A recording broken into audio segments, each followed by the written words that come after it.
En attendant que le PowerPoint s'affiche, permettez-moi de vous adresser mes salutations. Dans cet hémicycle, cet après-midi, je vois de très nombreux visages familiers. J'aimerais surtout souhaiter la bienvenue à notre député Maïna Sage et reconnaître également à l'estrade notre député Mouetey Broderson, nos parlementaires qui sont pour nous le relais auprès de Paris de toutes les demandes polynésiennes et qui ont participé activement à l'aboutissement. Je tenais aussi à remercier tous les professionnels du foncier que je vois aujourd'hui, les généalogistes, les agents de transcription, les médiateurs fonciers. Je vois que les praticiens également sont venus soutenir, en tout cas participer à ce colloque. Je vois nos notaires, nos avocats. Cette réunion, ce colloque réunit également nombreux représentants d'associations familiales. Une autre particularité de la Polynésie, c'est l'implication vraiment des familles qui se sont regroupées. On en a dénombré 88 il y a 3 ans.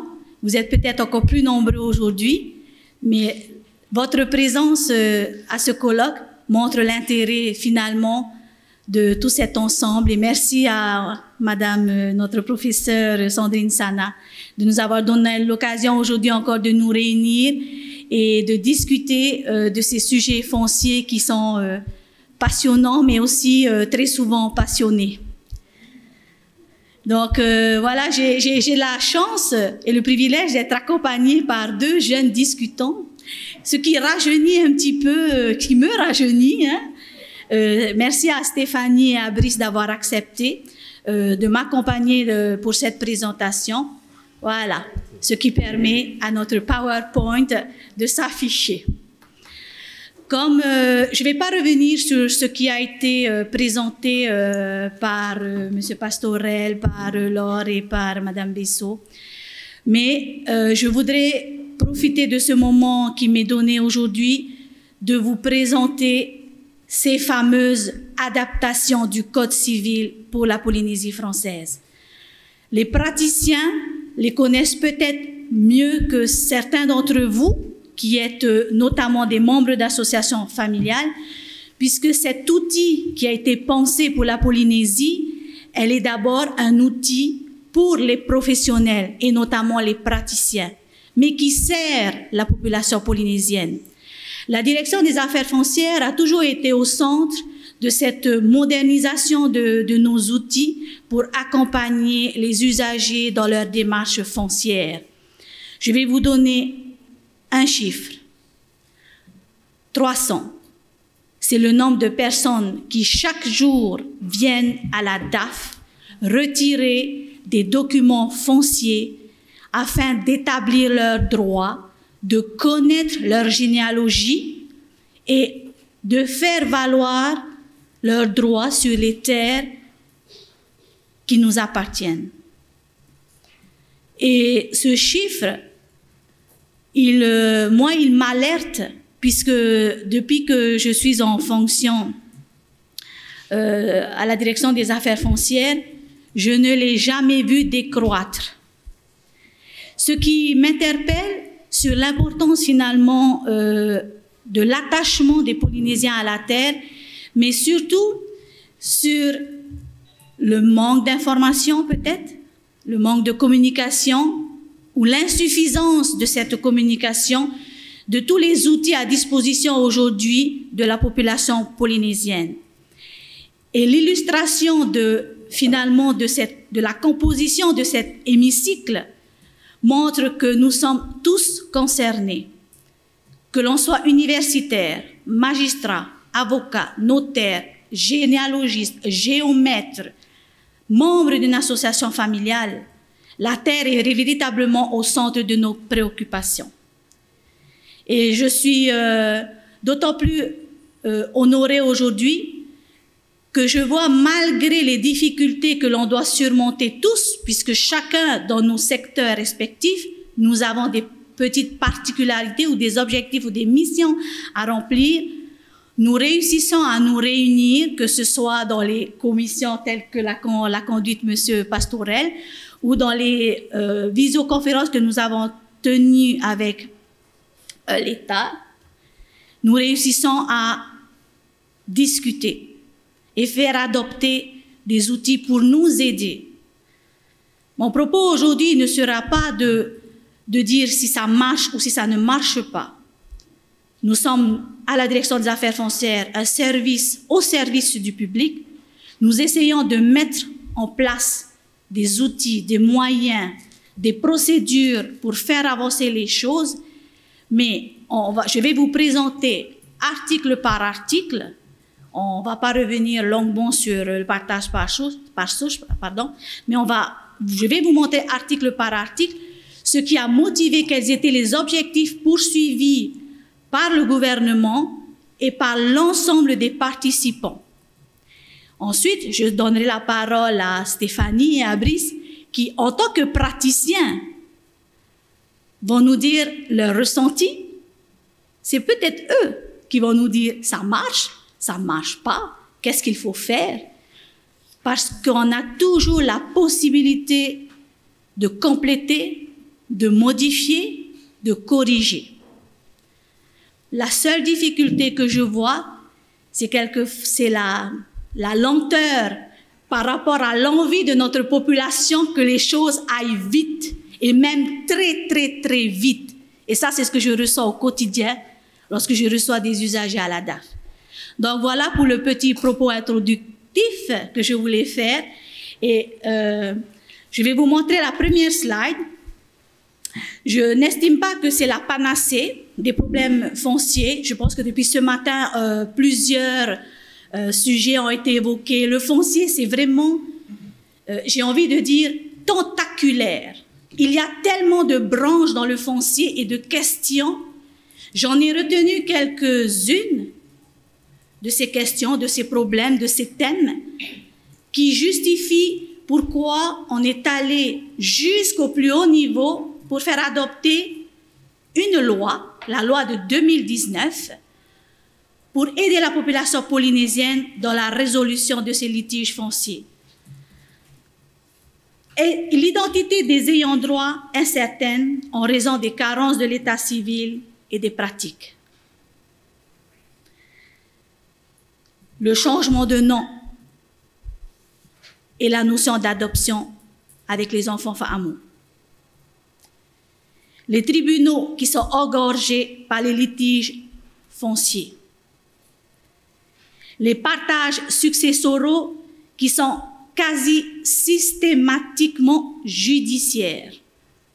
Et je sais que Stéphanie voudrait dire un petit mot sur cette petite phrase que j'ai mise sur le PowerPoint.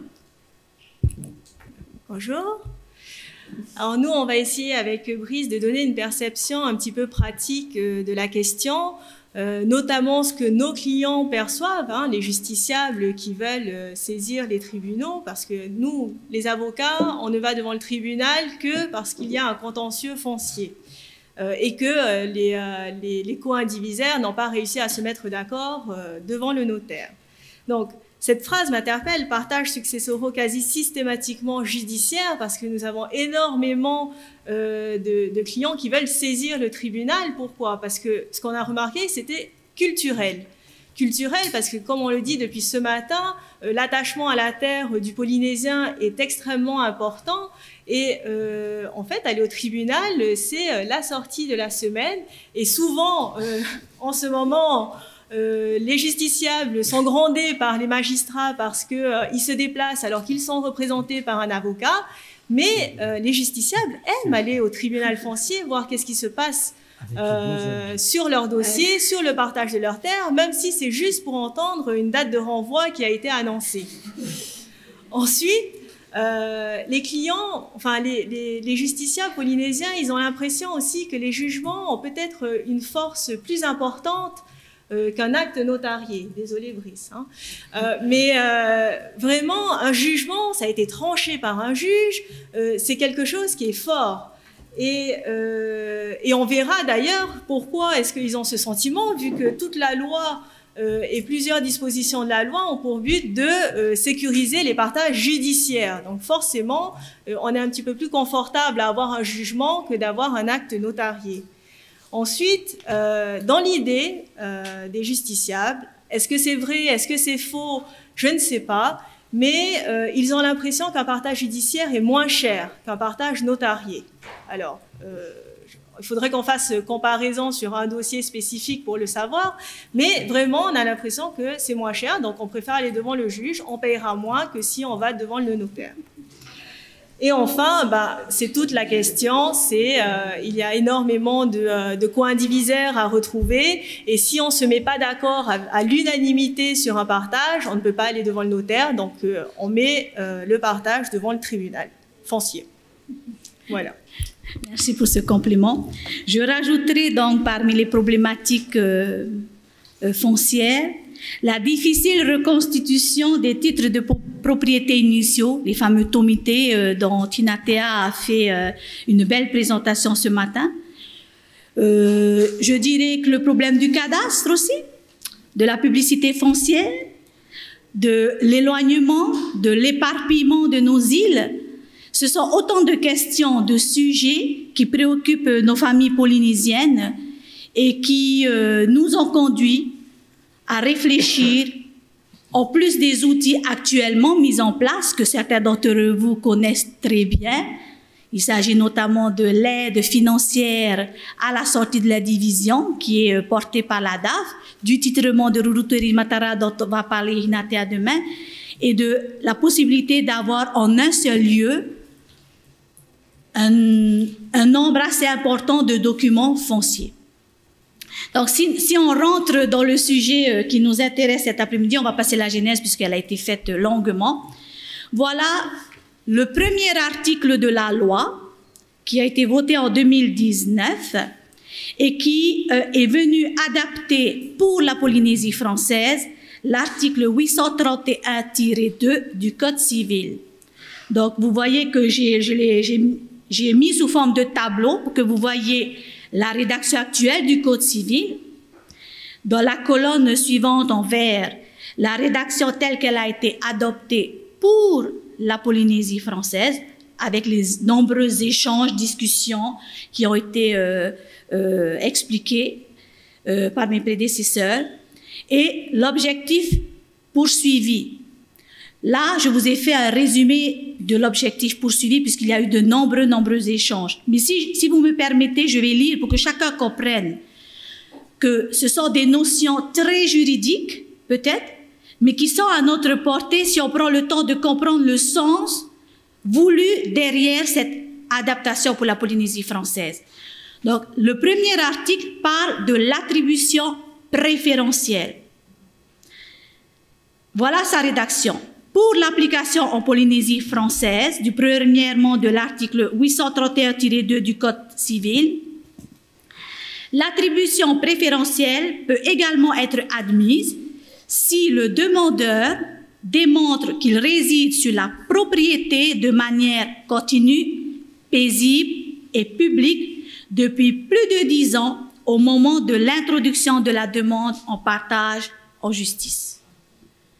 Voilà l'article de la loi telle qu'elle a été écrite pour la Polynésie et qui doit répondre à un besoin des Polynésiens. C'est l'objectif poursuivi, c'est vraiment de rappeler qu'en Polynésie, il y a beaucoup de co-indivisaires qui peuvent habiter sur des terres, soit parce qu'ils y ont été autorisés par les membres de la famille, ou soit parce qu'ils sont restés sur cette terre, une terre ancestrale, et que d'autres ont quitté l'île. Donc, pour apporter une certaine sécurité à cette occupation, cette disposition a été adoptée, discutée, puis adoptée. Donc, elle s'applique aujourd'hui et il appartient, en tout cas, selon moi, aux praticiens, notamment les avocats, de puiser dans cet article ce qu'il faut pour répondre aux demandes de nos usagers. Parce que bien sûr, Vous et moi qui ne sommes pas coutumiers des règles civiles, on n'a pas un code civil. En tout cas, moi, je ne dors pas avec un code civil sur ma table de chevet. Je pense que c'est le cas de certains d'entre vous. Mais je m'intéresse quand même à la question. Et je vais demander à Stéphanie de nous dire son ressenti, elle, en tant que praticien, sur cette disposition. Utile, pas utile, objectif atteint, pas atteint, amélioration à faire. Stéphanie? Oui, alors, pour un avocat, de toute façon, une loi, elle n'est jamais bonne ou mauvaise. Ça dépend juste du client qui vient nous voir et qui nous demande si la loi s'applique à son cas ou pas. Pour la question de l'attribution préférentielle, effectivement, on a deux types de clients qui viennent nous voir. Souvent, c'est je suis co-indivisaire, je veux construire sur la terre. Notre réponse est souvent, à ce moment-là, tu construiras à tes risques et périls, car si un partage n'a pas encore été effectué et que tu n'as pas été attributaire d'un lot, tu risques éventuellement, si les autres co-indivisaires s'opposent lors du partage, de tomber sur un lot où tu n'as pas construit ta maison. Donc tu pourrais perdre la maison que tu viens de construire. À l'inverse, il y a des personnes qui viennent nous voir et qui nous disent « mais ce co-indivisaire a commencé à construire sa maison sur la terre ou a déjà construit sa maison sur la terre et l'occupe depuis fort longtemps, qu'est-ce qu'on peut faire contre lui ?» La seule réponse qu'on peut lui apporter, car aujourd'hui, on le sait, l'urbanisme délivre des permis de construire aux justiciables qui justifient de droits de propriété sur une terre indivise. Et la question première, c'est de savoir est-ce qu'il pourra bénéficier d'une attribution préférentielle du lot où il a construit sa maison. Et cet article, en fait, va venir effectivement sécuriser les personnes qui ont déjà construit sur une terre indivise depuis plus de 10 ans. Mais comme je le dis, ça dépend toujours de quel côté on se situe. Donc, la sécurité, certes, est bien, mais on le sait très bien.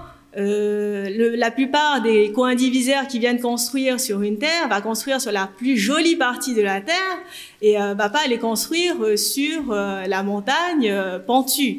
Donc effectivement, on peut venir sécuriser parce que l'ancienne application de la loi ne permettait, il fallait justifier résider sur la terre depuis le décès de la personne dont on demande le partage, ce qui était quasi impossible, alors que là, il faut juste justifier d'une occupation pendant 10 ans.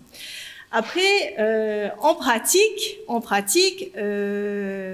va se trouver face à un problème apparemment parce qu'il n'y a pas eu de disposition transitoire sur la loi et la question c'est l'application de ce texte aujourd'hui. Est-ce que ça concerne les successions qui sont ouvertes à compter de 2019 ? Donc il faut que la personne soit décédée en 2019 pour l'appliquer ou pas ? Si c'est le cas, ça veut dire que c'est à compter de 2019 qu'on pourra faire valoir cet article et ces dispositions pour l'attribution préférentielle. Et comme il faut justifier d'une occupation pendant 10 ans, donc on va se retrouver éventuellement à 2029.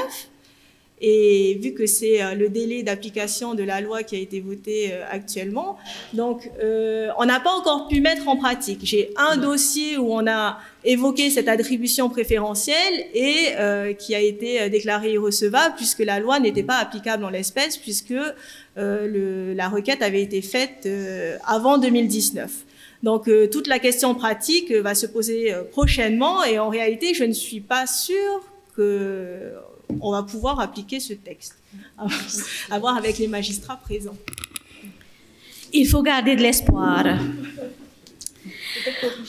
On va passer alors rapidement parce qu'il nous reste peu de temps et le temps vraiment passe très rapidement. Deuxième adaptation pour la Polynésie française, le droit de retour. Rapidement, pour l'application en Polynésie française, c'est l'article 757-3 du Code civil. Lorsque les biens immobiliers sont en indivision avec les collatéraux ou ascendants du défunt, ils sont dévolus en totalité à ses frères et sœurs ou à leurs descendants, eux-mêmes descendants du ou des parents prédécédés à l'origine de la transmission. Le conjoint survivant qui occupait effectivement le bien à l'époque du décès à titre d'habitation principale bénéficie toutefois d'un droit d'usufruit viager sur la quote-part indivise du bien incluse dans la succession. Les praticiens le comprennent bien. Pour nous, je vais résumer ça en quelques mots. si vous décédez, si une personne décède, le droit de retour, le bien retourne dans la famille en totalité. Voilà. Ça évite de rajouter dans une indivision déjà existante d'autres indivisaires ou les descendants du conjoint, etc. Ce qu'on veut éviter, de rajouter d'autres indivisaires. Maintenant, on va écouter ce que Brice pourrait nous dire sur ce sujet. Donc,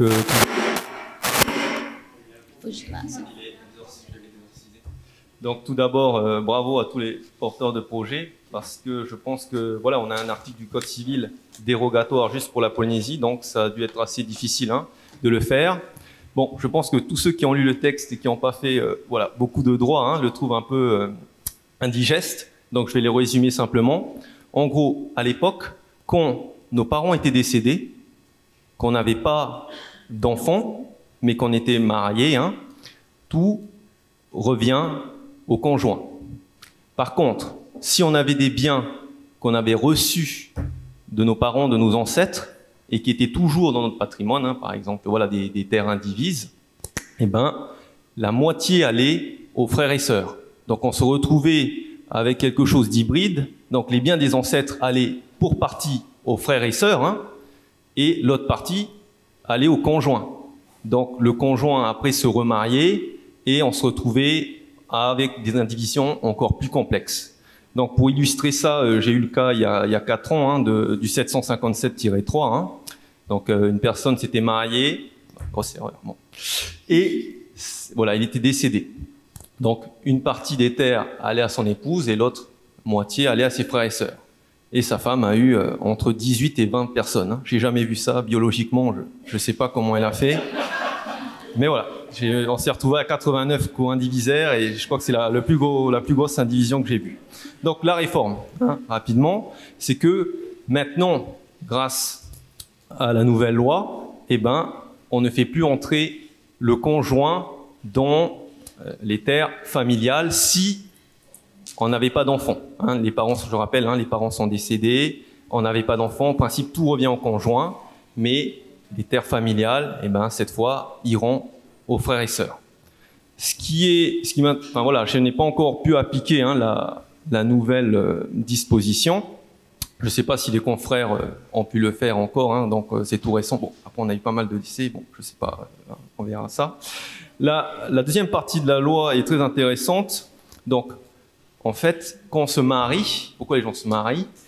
C'est essentiellement pour avoir une protection. Donc la loi prévoit déjà une protection, ce qu'on appelle le droit au logement. Donc si le conjoint habitait la maison qui appartenait à son mari au jour du décès, eh ben, théoriquement, elle peut y rester. Mais là, le problème, c'est qu'on est dans des biens qui sont complètement en indivision.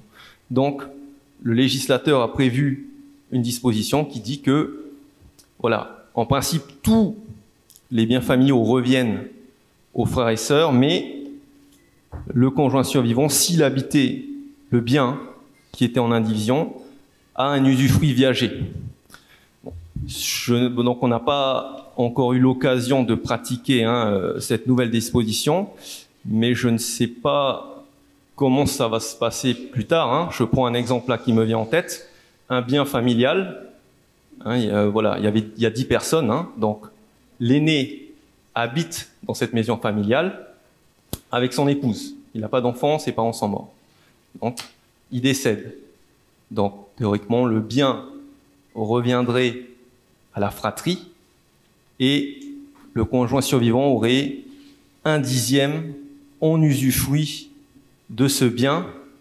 Donc, je ne sais pas, au niveau de la protection du conjoint qui a vécu un peu toute sa vie dans cette maison, je ne sais pas encore ce que ça va donner, mais on pourra le voir voilà, en pratique. Merci, le temps nous est vraiment très compté. Donc, le 3e article, c'est l'omission de l'héritier. Pour faire simple, lorsque l'omission d'un héritier, regardez la colonne verte, lorsque l'omission d'un héritier, on a oublié un héritier, résulte de la simple ignorance ou de l'erreur, si le partage judiciaire a déjà été soumis à la formalité de la publicité foncière ou exécuté par l'entrée en possession des lots, L'héritier omis ne peut solliciter qu'à recevoir sa part, soit en nature, soit en valeur, sans annulation du partage. En cas de désaccord entre les parties, le tribunal tranche. Je perçois avec cet article que les justiciables préféreront les partages judiciaires qui ne pourront pas être annulés plutôt que les partages notariés, parce que je ne sais pas comment on va pouvoir appliquer cette loi et est-ce qu'un partage notarié pourra alors être annulé contrairement à un partage judiciaire. Voilà. Donc. L'article 4 de cette loi, le partage aux 2 tiers, qui cette fois-ci n'est pas une adaptation du Code civil, mais une rédaction propre à la Polynésie. Alors, c'est un long article, hein, vous voyez qu'il y a un grand 1, grand 2, grand 3 jusqu'au grand 7. Je n'ai pris que le premier point de cet article. En Polynésie française, pour toute succession ouverte depuis plus de 10 ans, le ou les indivisaires titulaires d'au moins 2 tiers en pleine propriété des droits indivis peuvent procéder devant le notaire de leur choix au partage des biens immobiliers indivis situés sur le territoire de la Polynésie française selon les modalités prévues au présent article. Et ces modalités, elles sont décrites dans les articles qui suivent. Et donc là, je vais passer la parole et on va clôturer avec ça à Brice, puisque ça concerne principalement l'activité des notaires. Donc, j'ai bien conscience, hein, voilà, hein, nous avons tous les porteurs de projets que je salue au loin. Je salue ma carrière d'ailleurs de loin. Donc, voilà, donc bravo à vous, hein, je sais que voilà, tout le monde s'est battu corps et âme pour faire passer le texte. Et on l'attendait comme le Messie. Et donc j'ai l'immense honneur de venir, de donner la position du notariat pour dire qu'en pratique, eh ben, personne n'a pu l'appliquer. Voilà. Donc, voilà, tous les espoirs reposent sur nos modestes épaules. Donc, pourquoi on n'a pas pu l'appliquer, hein? Donc, voilà déjà je vais faire 3 parties, hein. Donc tout d'abord, il y a une raison idéologique, et ensuite, voilà, il y a une raison pratique, et enfin économique, hein. Donc, tout d'abord, la raison idéologique. Voilà, vous avez vu, un partage aux 2 tiers, ça veut dire que si 2 tiers sont d'accord pour partager, hein, ça veut dire qu'on met de côté l'avis, hein, de ceux qui détiennent le dernier tiers, eh ben, le partage passe. Le notaire, c'est un professionnel de l'amiable. Nous, quand on intervient, à chaque fois, tout le monde est d'accord, hein, c'est le monde des bisounours. Si vous voulez du duel du contentieux, vous allez au tribunal, c'est pour ça que les gens, ils aiment bien aller au tribunal. Nous, c'est pas très intéressant, hein. Vous avez vu, il n'y a jamais de série sur les notaires, on est juste là en train de gratter le papier, hein. Voilà, c'est pas très sexy, hein. Mais voilà, donc, en fait, le fait de faire signer, de faire un acte authentique, hein, qui sera publié avec juste l'accord de 2 tiers des droits, c'est un peu une première pour nous. C'est-à-dire que voilà, ça sort un peu du cadre de notre métier, mais voilà, pourquoi pas, hein. De toute façon, la loi a été votée, bon, c'est pas moi qui l'ai faite.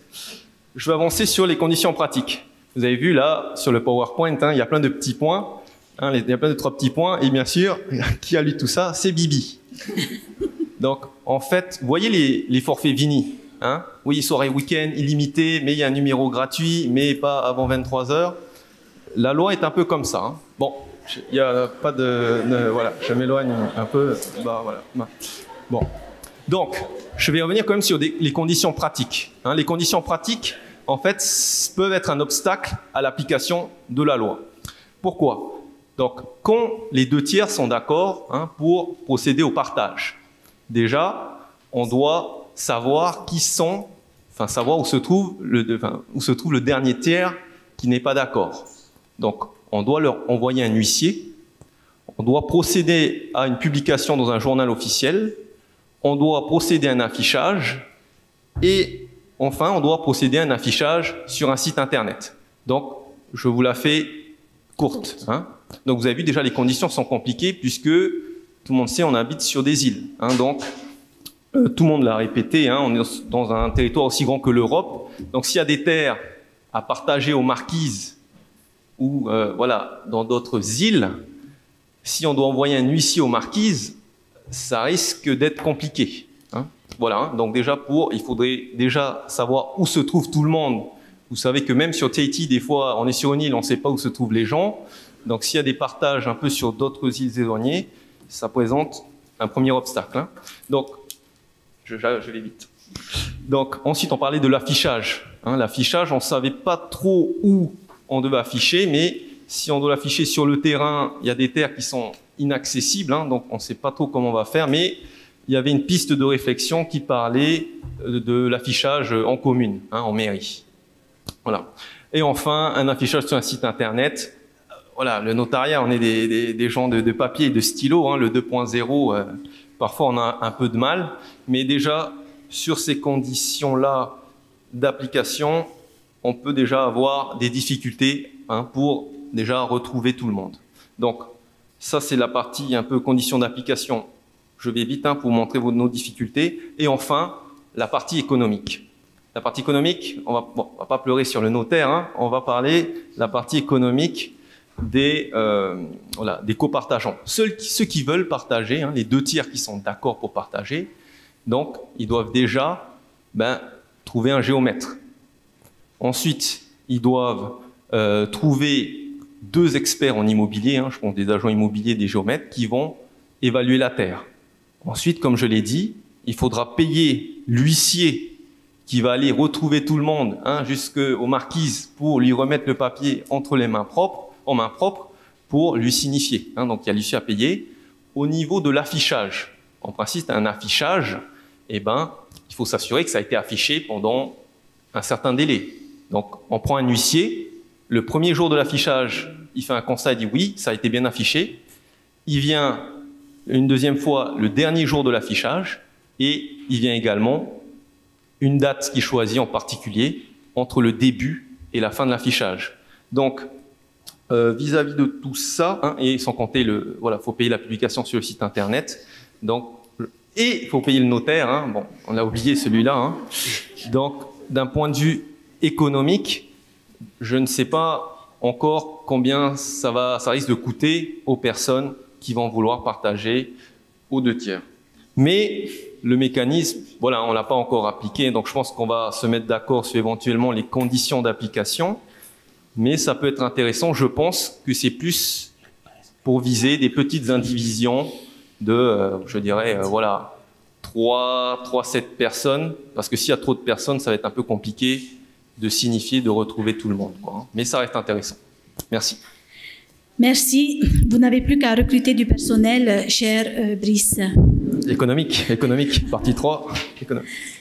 Je vais passer le partage par souche, qui est le dernier article de cette loi, et je vais conclure avec cette dernière slide. Tous ces travaux préparatoires et tout le travail qui a été fait, l'adoption, les outils qui ont été créés derrière, avaient pour objectif, et ont toujours pour objectif, d'apurer la situation polynésienne en matière foncière, d'apporter des solutions pérennes et adaptées, de faciliter la gestion et la sortie de l'indivision et de sécuriser les droits fonciers. Nous ne sommes qu'au début de la mise en application de ces dispositions adaptées à la Polynésie. Nous avons 8 ans devant nous pour les mettre en œuvre. J'en appelle à tous les professionnels qui m'entendent dans cette salle ou derrière leurs écrans. Il faut s'y mettre dès aujourd'hui. Nous devons montrer que les travaux qui ont été menés jusqu'à présent ont eu leur utilité, et pour moi, ils l'ont eu, cette utilité. Elle a au moins eu le mérite de réunir autour d'un même sujet l'ensemble des personnes, professionnelles ou particuliers, qui sont intéressés par la question foncière. Et ce travail doit continuer. Donc je pense que la commission pastorale a encore de très beaux jours devant elle. Merci.